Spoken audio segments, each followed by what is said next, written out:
Hey guys, IB2 coming at you from the garage, emergency press conference.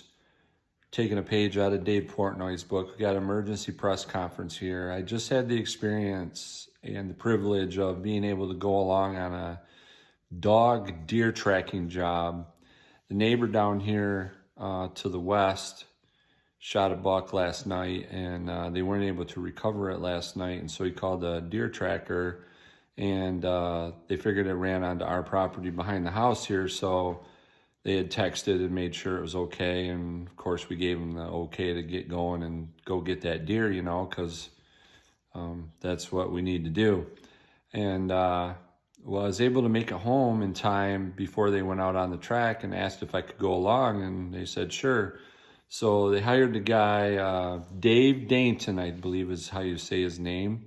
He's out of St. John's, Michigan, and I'll post the information here if I can on this video while I'm talking.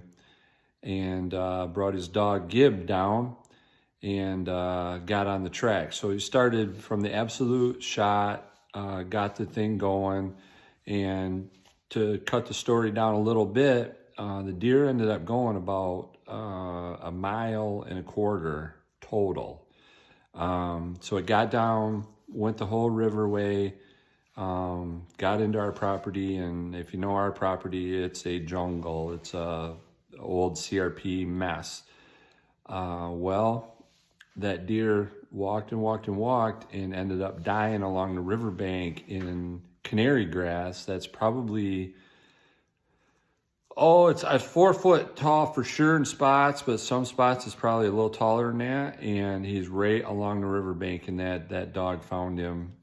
There was a time where I was just watching and maybe wondering if the dog was gonna come up with it or what was going on, or maybe, you know, we just lost the track or whatever, but he kept working, the dog kept working, circled back, went down along the river and got back on it, and I'll be darned. So I believe we started about 5, a little bit before 5, because I got down to their house about 4:30 and recovered the deer about 6 o'clock. So nice 9-point for a 17-year-old hunter.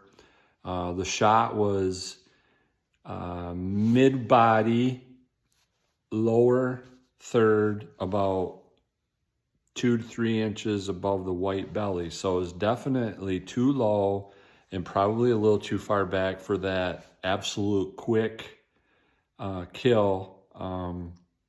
But the deer died and the dog found it. If you've never been on a deer track with a dog, it's very interesting. It's methodical, it's kind of slow, especially if you're in your heavy cover like this, I suppose. But it's methodical and the dog keeps working. If you've used dogs before, I'm sure you're just happy as heck all the time because they do a great job. And if you're gonna find, from what I understand, they find the deer, whether the deer's still alive or it's gone. It's still, you know, it's gone, still alive, or it's dead. They're gonna give you that information. So super cool. Obviously we always hope that we don't need the services, but there's one guy out of the St. John's area that I saw it firsthand. He does a great job. He does an excellent job. His dog is really, really super cool, super good.